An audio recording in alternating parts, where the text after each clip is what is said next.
Vous avez sans doute en tête les images diffusées à la télévision de passation de pouvoir entre le président de la République ou ministre sortant à la suite d'une élection présidentielle. Aujourd'hui, je vous explique ce qui se passe en termes protocolaires lors d'un changement de ministre de l'Intérieur.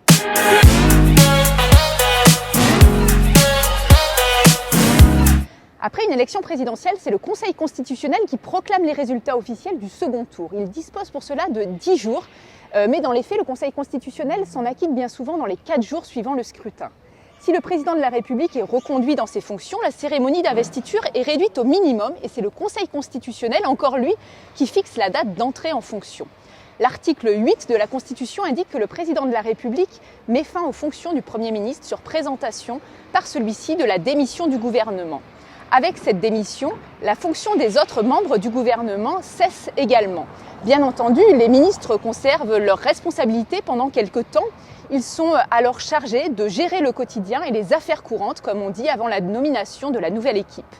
Par ailleurs, l'ensemble des services de l'État, dans les ministères, dans les territoires, poursuit bien évidemment son action et les agents assurent la gestion, le bon fonctionnement du service public.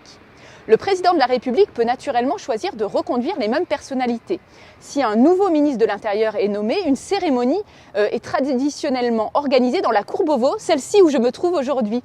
Cette cérémonie réunit l'ancien ministre et le nouveau, les membres des cabinets ministériels et aussi les personnels du ministère. C'est la fameuse passation de pouvoir.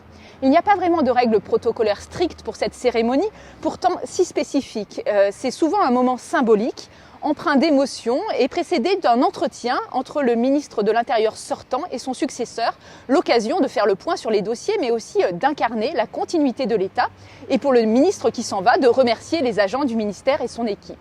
Si les membres du cabinet ministériel quittent leurs fonctions en même temps que le ministre pour lequel ils ont travaillé, il n'en est pas de même pour les agents du ministère qui restent en poste et poursuivent leur mission à Paris, dans les préfectures et dans l'ensemble des services déconcentrés. Si vous êtes curieux de voir comment cela se passe, vous pouvez bien entendu suivre ces cérémonies de passation de pouvoir dans tous les ministères à la télévision le plus souvent, mais aussi sur les réseaux sociaux en ce qui concerne le ministère de l'Intérieur.